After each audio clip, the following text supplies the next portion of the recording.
اسرائیلی forces نے غزہ جانے والے عالمی سمود فلوٹیلا میں شامل تمام کشتیوں کو روک لیا۔ فلوٹیلا منتظمین کے مطابق 50 سے زائد کشتیوں میں موجود سینکڑوں بین الاقوامی رضاکاروں کو حراست میں لے لیا گیا۔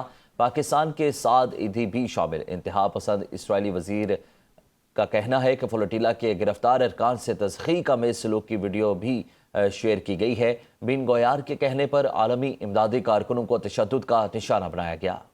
اسرائیلی وزیر قومی سلامتی ایتمار بن گویار کی جانب سے گرفتار عالمی امدادی کارکنوں کی ایک توہین آمیز ویڈیو جاری کرنے پر دنیا بھر میں شدید احتجاج اور مذمت کا سلسلہ شروع ہو گیا ہے۔ اس ویڈیو میں اسرائیلی وزیر پر پرچم لہراتے نظر آ رہے ہیں، جبکہ ان کے پیچھے حراست میں لیے گئے امدادی کارکنوں کے ہاتھ باندھ کر انہیں زمین پر بٹھایا گیا ہے، جس پر بن گویار نے طنزیہ طور پر خوش آمدید کا کیپشن لکھا۔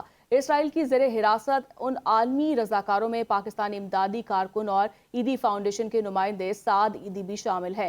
اس واقعے پر برطانیہ نے اسرائیلی حکام سے باضابطہ وضاحت طلب کرتے ہوئے اسے انسانی وقار کے خلاف قرار دیا، جبکہ یورپی کمیشن، اقوام متحدہ، جنوبی کوریا، کینیڈا، فرانس، اٹلی اور آسٹریلیا سمیت متعدد ممالک نے اسرائیلی سلوک کو توہین آمیز اور ناقابل قبول قرار دیتے ہوئے اس کی شدید مذمت کی ہے۔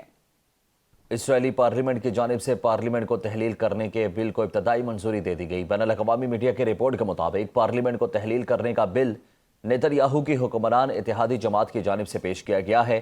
رپورٹ میں مزید بتایا گیا کہ بل کی ابتدائی منظوری کے بعد قبل از وقت انتخابات کی راہ ہموار ہو گئی۔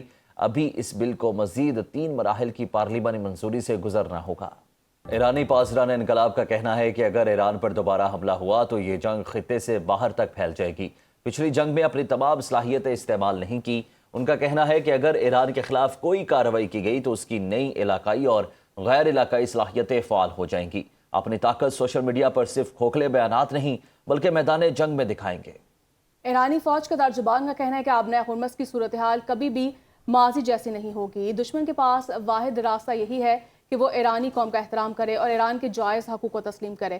انہوں نے دشمنوں کو خبردار کرتے ہوئے کہا کہ ایران کا نہ تو محاصرہ کیا جا سکتا ہے اور نہ ہی اسے شکست دی جا سکتی ہے۔ اگر دشمن اتنا احمق ہے کہ وہ اسرائیلیوں کے جال میں پھنس کر ایک اور جوہریت کی حماقت کرتا ہے تو ایران نئے محاذ کھولتے ہوئے نئے طریقوں اور جدید وسائل کے ساتھ جواب دے گا۔ امریکی صدر ٹرمپ اور اسرائیلی وزیر اعظم بنیامین نیتن یاہو کے درمیان منگل کو ہونے والی ٹیلی فونک گفتگو میں ایران کے ساتھ ممکنہ جنگ بندی معاہدے پر شدید اختلافات سامنے آئے ہیں، جس کے بعد نیتن یاہو شدید غصے میں دکھائی دیے۔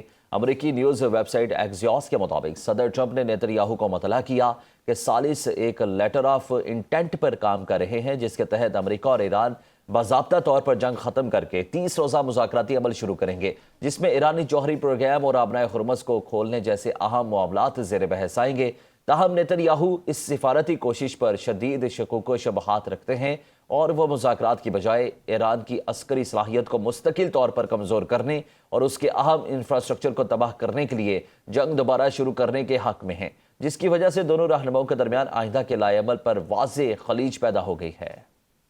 ایران دو عالمی دہشت گرد افواج کے خلاف منفرد اور تاریخی مزاحمت کر رہا ہے۔ ایرانی سپریم لیڈر مجتبیٰ خامنہئی کا سابق صدر ابراہیم رئیسی کی دوسری برسی پر پیغام۔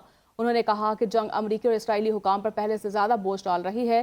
اس جنگ میں قوم کے اعتماد پر شکر گزار ہوں۔ سابق صدر ابراہیم رئیسی 2 سال قبل ہیلی کاپٹر حادثے میں جاں بحق ہو گئے تھے۔ اسرائیلی فورسز نے غزہ جانے والے عالمی سمود فلوٹیلا میں شامل تمام کشتیوں کو روک لیا۔ فلوٹیلا منتظمین کے مطابق 50 سے زائد کشتیوں میں موجود سینکڑوں بین الاقوامی رضاکاروں کو حراست میں لے لیا گیا۔ پاکستان کے سعد ایدھی بھی شامل۔ انتہا پسند اسرائیلی وزیر کا کہنا ہے کہ فلوٹیلا کے گرفتار ارکان سے تضحیک آمیز سلوک کی ویڈیو بھی شیئر کی گئی ہے۔ بن گویار کے کہنے پر عالمی امدادی کارکنوں کو تشدد کا نشانہ بنایا گیا۔